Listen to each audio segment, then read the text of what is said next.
Ireland, Crimes and Mysteries with Newells. Hey guys, and welcome to another episode of Ireland Crimes and Mysteries. I want to thank you for joining me today, and if you're a returning listener, I want to say a big thank you for your continued support. If this is your first time listening to my podcast, welcome. It's great to have you on board. So without further ado, let's get started on today's story.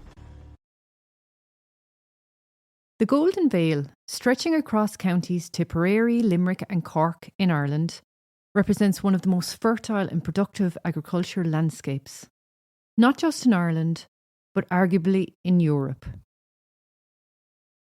This stretch of land, renowned for its rich loamy soil and gentle rolling hills, has been the heartland of Irish dairy, tillage and beef farming for centuries. It's a quilt of lush grasslands punctuated by historic sites and picturesque villages, embodying both the natural beauty and the agricultural heritage of Ireland. Historically, the Golden Vale has been central to Irish farming traditions dating back to ancient times. Its fertility has been celebrated since the early medieval period, when monastic texts would often boast of Ireland's abundant resources, the richness of its soil, and its suitability for grazing. Through the centuries, this area has witnessed various socio-economic transformations, from the early pastoral economies to the modern, technologically advanced farming practices of today. Despite these changes, the essence of the Golden Vale as a bountiful source of nourishment and prosperity has remained constant. The name Golden Vale itself evokes images of wealth and abundance, reflecting the area's significant contribution to the Irish agricultural economy. The land here is so well suited to farming that it has become synonymous with the production of high-quality dairy products and beef.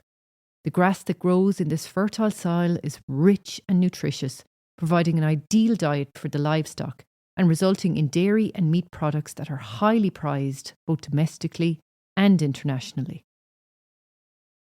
Moreover, the Golden Vale holds an important place in Ireland's cultural landscape. It is imbued with history, housing ancient monuments, castles and relics that tell the story of Ireland's past. This region is not just a powerhouse of agricultural productivity, it is also a repository of Irish heritage and tradition. In summary, the Golden Vale of County Tipperary and its surrounding counties stand as a testament to Ireland's agricultural prowess and historical depth. This region, with its unparalleled fertility, serves as the backbone of the Irish farming sector and continues to play a critical role in shaping the country's rural economy and cultural identity. The farmland encompasses Tipperary towns and villages like Cahir, Clonmel, Clogheen, Newcastle and Ballyporeen. In our story today, we will be focusing on a particularly harsh time period for the residents of the Golden Vale.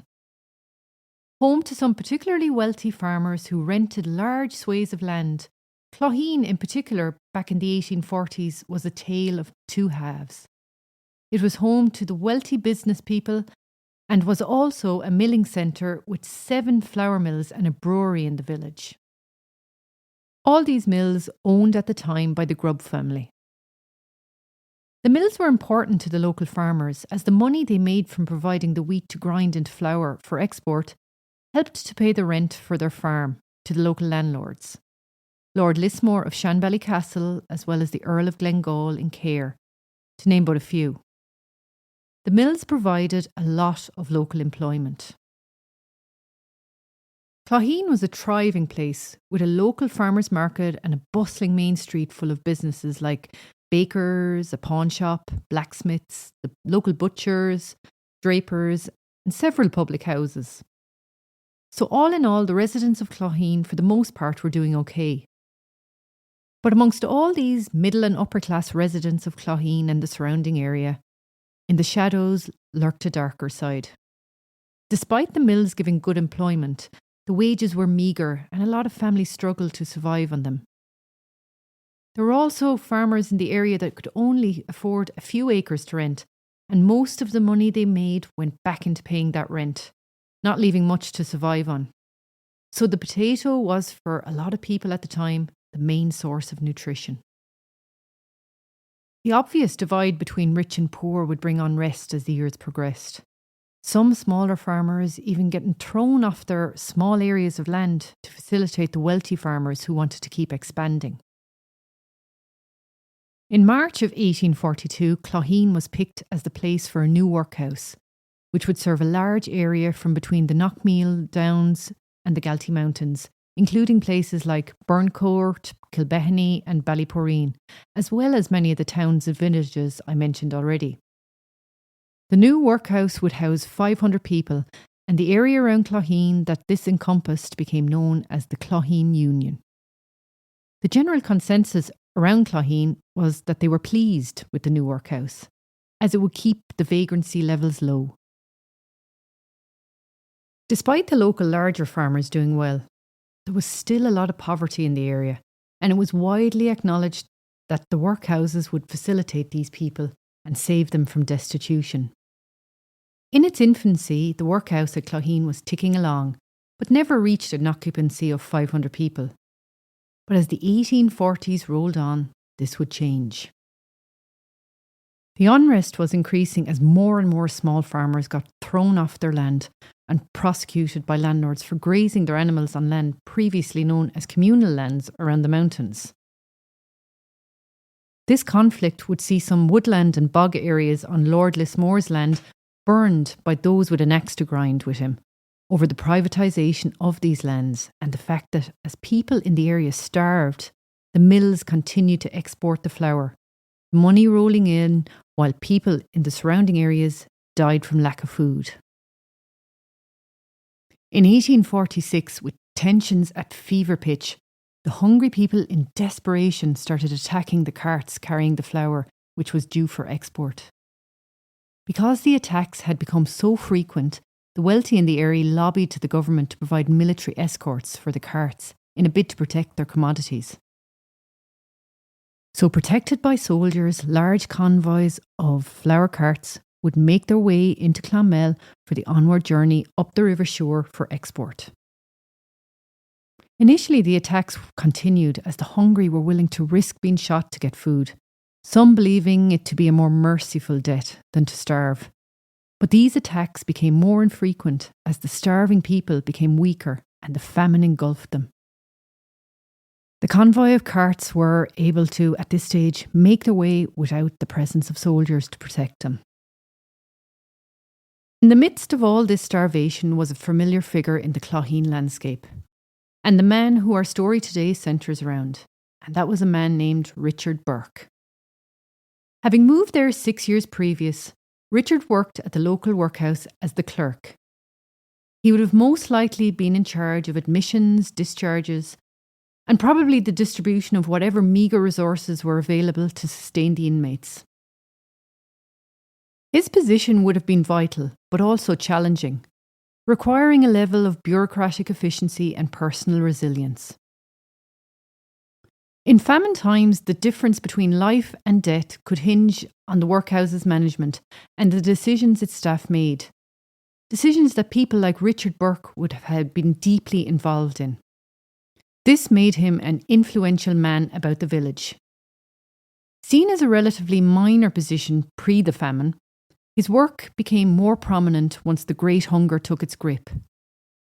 Given the scale of the tragedy and the overwhelming number of those who were now seeking help, Richard's job would have been fraught with moral and emotional tolls. These workhouses were places of last resort. To be eligible for admission, individuals and their families had to be destitute, relinquishing any property they owned. This policy, coupled with the overcrowded and unsanitary conditions within the workhouses, made them dreaded yet critical institutions. In late 1847, the workhouse in Clogheen was at capacity. The soup kitchens in the area that had been feeding thousands of people were beginning to close, as previous donations were no longer forthcoming, making it impossible to keep them running. Having survived as a child a cholera outbreak that devastated the country during the 1830s, Richard's childhood consisted of being surrounded on a daily basis with fear and sickness on a grand scale that the human mind could not comprehend. By 1833, the cholera epidemic was starting to subside. In the coming years, small outbreaks would happen, but nothing on the scale witnessed by Richard in his early years.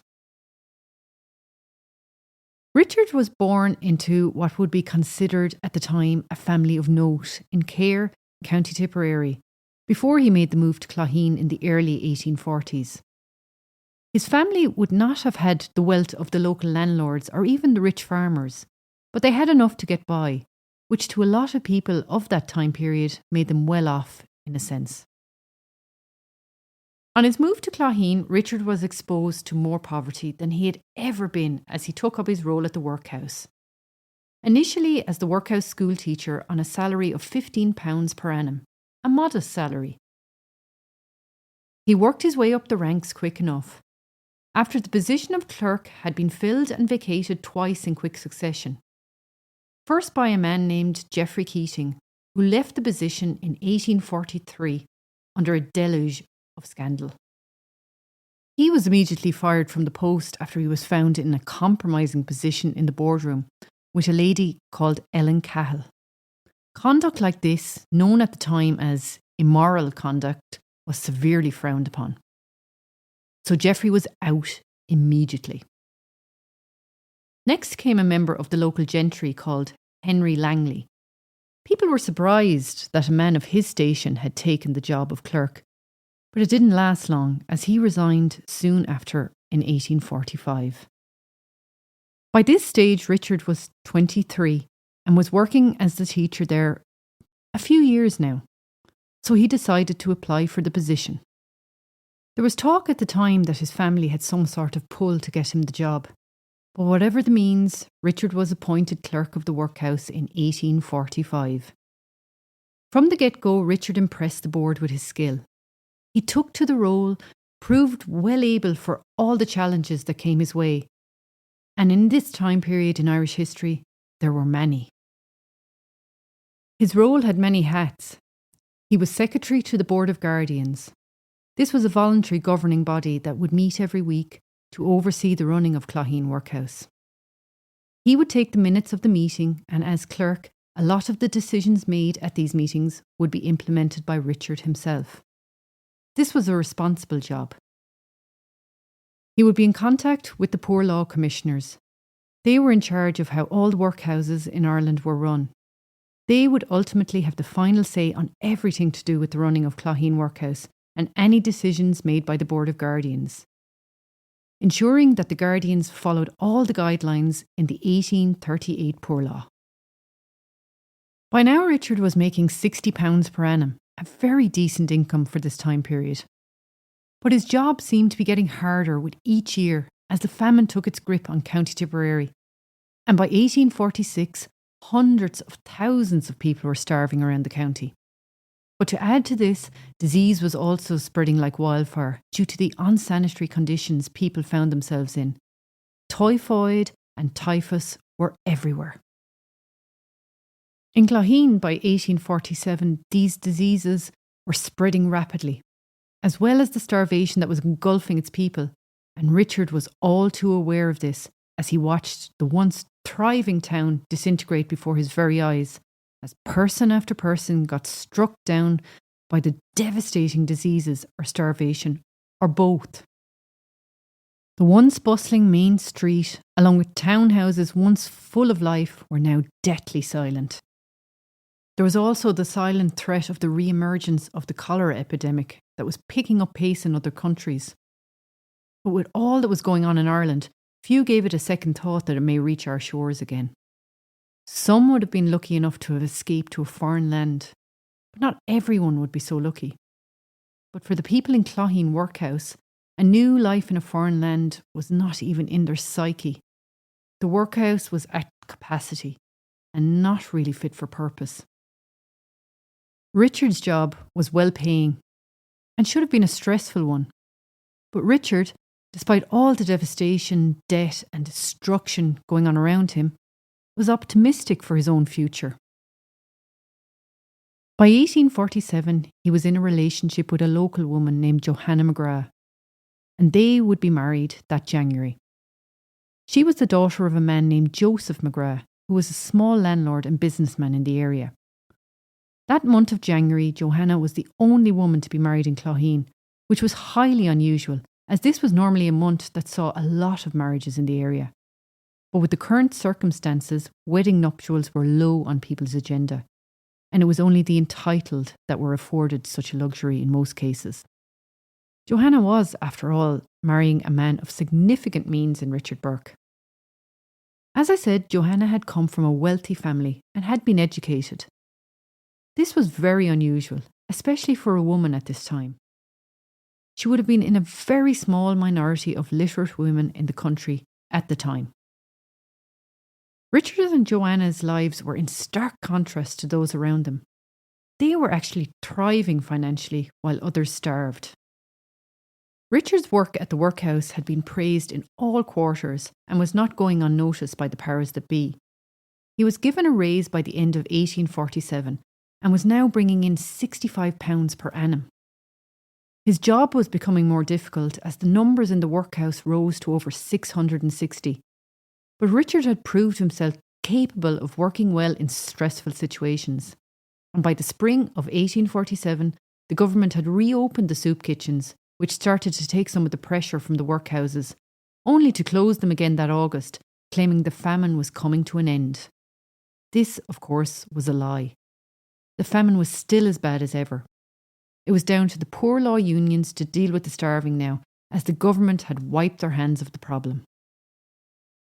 Workhouses around the country were now in a worse state than ever before, if that was possible. Trying to work at well over capacity seemed like an impossible task. The Poor Law Commission were taking note of Richard's endeavours and stellar work at Clogheen Workhouse. And when in 1848 the Board of Guardians at Ennistynham Workhouse in County Clare were all dismissed, the Commission looked to Richard as their choice to take over. When Richard arrived in Ennistynham, he soon realised that the situation there was even worse than in Clogheen, with on average approximately 30 people a week dying by the November. And then in January of 1849, 89 people died in 1 week, a staggering number. As well as all the hunger, the cholera was rearing its head again. Richard would not escape it this time. But unlike his fellow men, Richard had the advantage of health and good nourishment backing him, and so Richard would survive. All the while, Joanna had remained behind in Clogheen, and the two kept in touch via letters. Not an ideal situation for wedded life together. But rather than return to Clogheen, Richard, now 28 and seen as one of the top workhouse officials in the country, decided to put his career before his marriage and accepted a new job in the workhouse in Waterford City as clerk. Difference being, he was now on a wage of £250 per annum. People could understand Joanna not moving to Ennistynham, as the situation there had been so dire. But when he moved again to Waterford and she still remained in Clogheen, tongues inevitably started to wag. Their relationship continued via letters, and I'm sure over time this was putting a strain on their marriage. But despite this, Richard remained in Waterford over the incoming decade and oversaw Waterford Workhouse as things began to ease slowly throughout the 1850s. All was running smoothly in his work life for Richard as the 1860s approached. Nothing had changed in his married life, though. Then in 1861, a scandal erupted at the Waterford Workhouse, and Richard was front and centre of this scandal. A chaplain at the workhouse named Father David McKeown made some accusations about Richard that were very damaging indeed. He had been made aware of 3 separate accusations of sexual assault by Richard from 3 women at the workhouse. Normally during this time period, such accusations would have gone on deaf ear or been dismissed with a shoulder shrug. But Father McKeown was a belligerent man and would not let these accusations go. He took them very seriously indeed. He was determined to help these women. They were, after all, at a major disadvantage. Coming forward accusing a man of such high standing of such immoral acts, what hope would they have had? All three women were illiterate, and without help from someone of note would have been in a very precarious position. Their story would have most definitely went without investigation, and I'm sure there would have been consequences for them for their attempt to blacken such a highly regarded man's name. A woman named Anne Cullen brought forward the most serious of the allegations, saying Richard had raped her prior to her admission to the workhouse. He had promised her safe passage to Australia in order to buy her silence. He blackmailed another woman, Nancy Ryan, by giving her money while she was at the workhouse and promising her shoes when she would be leaving. Another lady called Johanna Kenny had been promised by Richard that she would never have to worry about going into the workhouse. She said Burke had seduced her with his false promises. Richard, of course, tried to blame the three women, saying it was them who had seduced him, but had admitted to a woman who worked at the workhouse called Mary O'Connell that he was fond of the women. An investigation ensued, and following this, a report was sent to the Poor Law Commissioners, who, unsurprisingly, on the 25th of June 1861, dismissed all charges made against Richard, calling the three women witnesses of the worst character. A bitter blow, I'm sure, for them all, as well as for Father McKeown. Richard's job was safe, but he wasn't out of the woods. Another accusation had also been made against him, stating that Richard had been having an affair with the in-house school teacher at the workhouse, a woman named Miss Ryan. In the end, they had no real evidence to prove this was true, but said, as reported by the Waterford News and Star in June 1861, that there had been a great want of discretion. His wife Joanna would have been more than aware of what was going on in Waterford, despite a distance of over 70 kilometres keeping them apart. It was, after all, big news, and the local paper, the Clonmel Chronicle, was full of the story. This, no doubt, adding fuel for the people who had initially thought the long-distance marriage a strange arrangement, and the local gossips. Joanna wrote to her husband of 15 years. After all, she must have felt, despite him being vindicated by the Commission, that there had to be something in it, some indiscretion between him and Miss Ryan. And his response to her letter asking him to explain himself was to be told to mind her own business. The marriage for those 15 years had been conducted mainly through letters, while Richard lived it up in Waterford, residing at one of the city's top hotels. Johanna was at home, and although she was not financially dependent on her husband, as she had several houses rented in Clogheen, this income was beginning to dry up, and she was starting to struggle. Something that should not have been happening when Richard was on a wage of £250 per annum, about £40,000 in today's money. So the strain on the marriage was coming from three separate places: the long-distance marriage, the reported infidelities, and the accusations of assault, and now also financial strain. She decided in early 1862 to make a trip to Waterford and meet her husband and insist he help her out financially.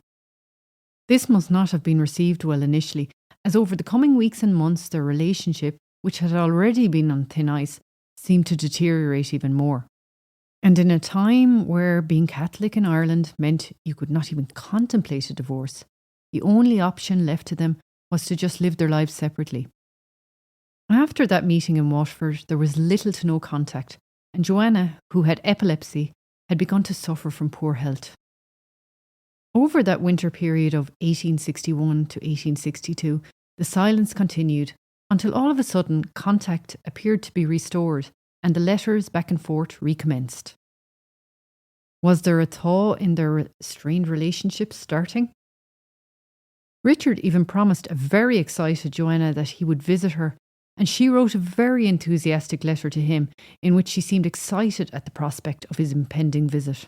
She told him she hoped to have the garden ready for his visit, as well as the potatoes set, and hoped that he would praise her for her stellar work, as she said, quote, "I would rather hear that from you than all the world's besides." The visit from Richard appeared to have been a successful one, as the relationship seemed to be going from strength to strength. But it would turn out that this visit from Richard would also be the last time he would see his wife. On the 14th of April 1862, Johanna's health took a turn for the worst. Richard had sent some medicine to Johanna from Waterford that he said would hopefully help with her epilepsy and general declining health. On taking the medicine, she complained about a bitter taste, and then Johanna appeared to immediately start having a bad reaction, and her sister, who lived next door, was called for. Before she started to really deteriorate, she whispered in her sister Alice's ear, "Oh, Ali, God forgive them that caused it. God forgive them," before saying, "Bad manners to the blackguard medicine. I am killed." Then she began to convulse, but this was a different type of seizure to the usual epileptic seizures. She was thrashing around on the ground and frothing at the mouth before finally succumbing, before the local priest arrived to administer the last rites to Johanna. On hearing the news of his wife's death, Richard did not appear too shocked, but did seem sad. There were no signs of major grief. According to some of his colleagues, Richard was under the impression that Johanna's health was failing for months and that she was suffering from cancer and a heart condition. This was not the case in Clogheen. People were suspicious, and the manner of her death, in which it appeared that Johanna had suffered immensely in those last few short minutes after taking whatever concoction had been sent to her by her husband, was worrying to say the least. A post-mortem was carried out on Johanna's remains on the 15th of April by local physician Dr. Walsh, in which he had removed a portion of her stomach and intestine. He then put it in a jar and gave it to the police. He recounted this at the inquest into her death, which commenced on May the 9th. A constable Hatton told the inquest that he had brought the jar to Cork on the 24th of April and gave it to a Dr. John Blythe, who was Professor of Chemistry at QCC, Queen's College, Cork. He had received 3 items for testing, he confirmed. A bottle containing fluid, which turned out to be, as he called it, a harmless essence of turpentine. A paper packet containing white powder, which he stated after analysing was a mixture of Epsom salts, carbonate magnesia, and the deadly poison strychnine. He went on to say that the 3rd item, the jar containing samples of Johanna's intestine and stomach, when examined, showed a large presence of the deadly poison. All evidence was pointing to the cause of death being by poisoning. As strychnine is known to taste very bitter, this would account for Johanna remarking on the bitterness of the concoction given to her by Richard, as she consumed it before dying an agonising death within minutes. When the police got the results from Cork, Richard was immediately arrested and transported from Waterford to Clonmel Jail. On concluding his analysis, Dr. Blythe returned the specimens to Waterford. Coincidentally, the very night after Dr. Blythe had returned the specimens to Waterford, a major fire broke out in that area of the college in Cork and consumed the building that had been used to store the sample specimens. It had been concluded that the fire had been started maliciously. People wondered had allies of Richard Burke started the fire in a vain attempt to get rid of the evidence. If they had, it was a futile attempt, as the specimens had already been transported back to Waterford. Johanna's niece Hannah, who had been living with Johanna at the time of her death, said at the trial that when Richard had visited Clogheen in March of 1862, she had heard him saying to Johanna, "Oh, I thought you would have died as your heart was beating so fast last night." Dr. Harrington had a sister with the same complaint, and she had got a recipe from London which cured her. "I will send you some of the same," which he duly did on his return to Waterford, along with some coffee and instructions on exactly how to take the concoction. At the trial, Dr. Harrington, who he had referred to, categorically denied Richard's claims he had recommended the medicine. Another witness, a lady by the name of Margaret Bowen, who worked at the workhouse, said she had seen Richard enter the apothecary's office and receive something, but she could not say what it was that he had retrieved. Letters were then read out from Richard to Johanna explaining how to take it. With sugar, he explained, probably in an attempt to hide the bitter taste. He also reiterated that Dr. Harrington had recommended it.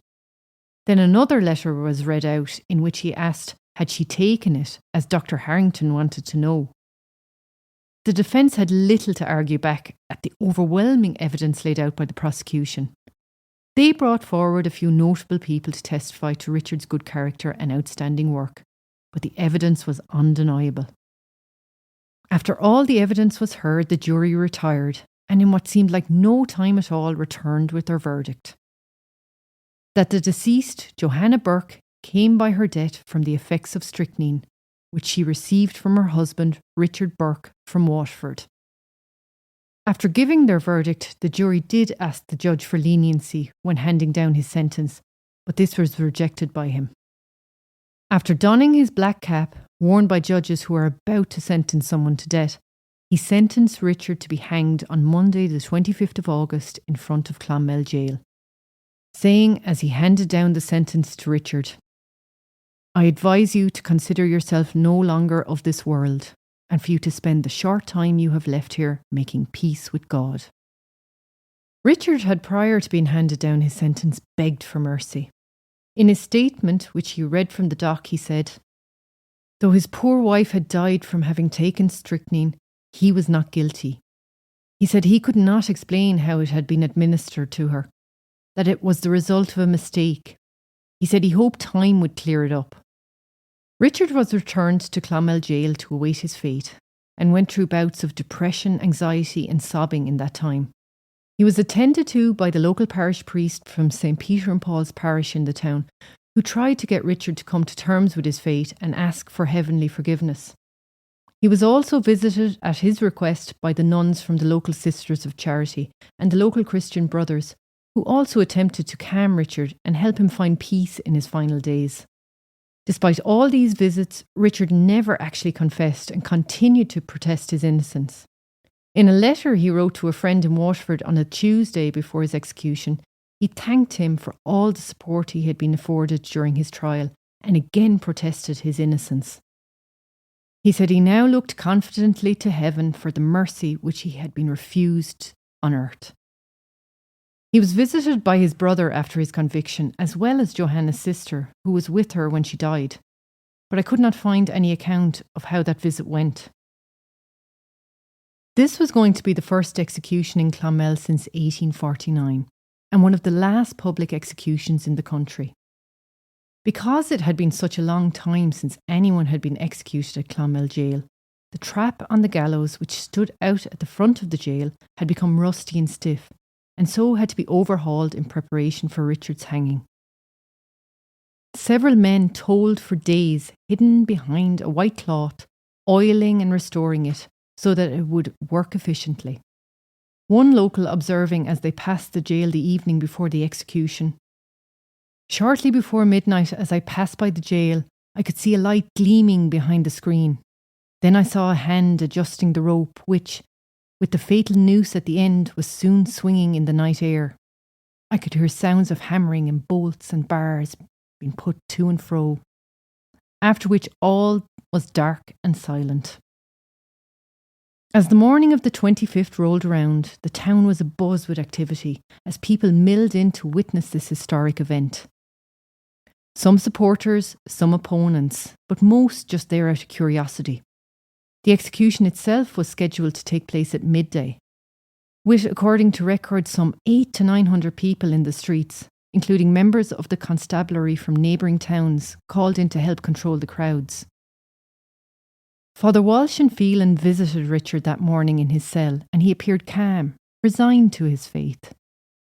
He had spent the previous week preparing himself spiritually for his execution.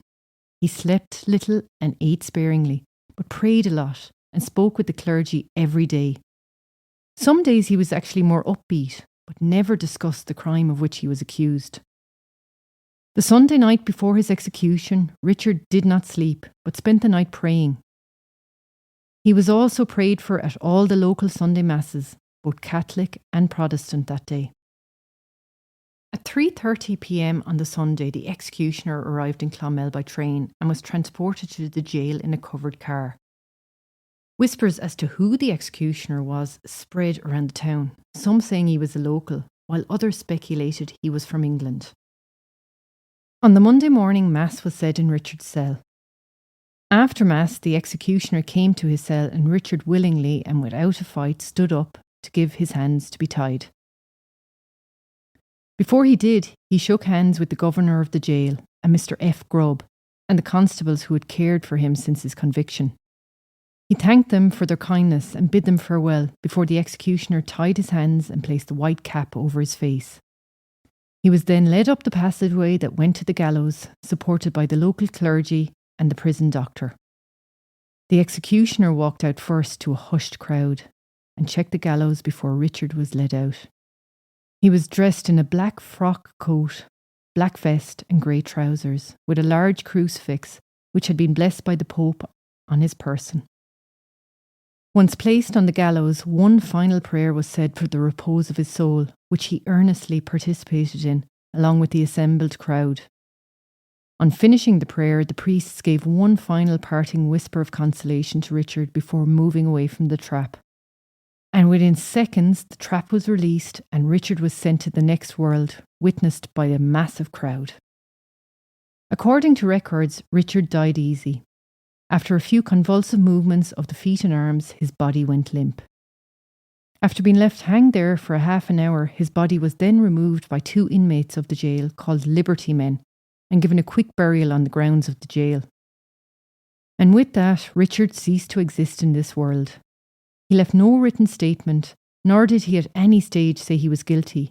He just continued to protest his innocence. Richard led a life of 2 halves, or did he? His contribution to maintaining the workhouses was for the time seen as exemplary. But behind all this so-called good work, there were questions about his behaviour towards the females in his care and those that had worked with him. He came from a time when a blind eye was turned to most of this kind of carry-on. Then his treatment of his wife. The marriage seemed to be one of convenience, and all the convenience seemed to be in Richard's favour. From the outside looking in, it appears that the minute Johanna started to fight back, show her annoyance about his behaviour and lack of devotion to her, she met a timely end. So what do you guys think? Did Richard kill his wife? Was it an accident? Was someone else to blame? Did Richard think because of who he was, he would get away scot-free? Did he deserve his final fate? We will most likely never know the answers, but whatever they are, Richard is part of the history of this land, and his name associated with a crime that made him one of the last people to be publicly executed in the country. So guys, that's it for today's episode of the Ireland Crimes and Mysteries podcast. Again, thanks for your listenership, and don't forget to subscribe to the show and hit that auto download so you never miss an episode. Until the next time, keep your eyes open and your mind curious. This podcast has been compiled from information gathered in the public sphere, like news articles, documentaries, and open source material that can be found on the web. Everything in this podcast is alleged unless a conviction has taken place.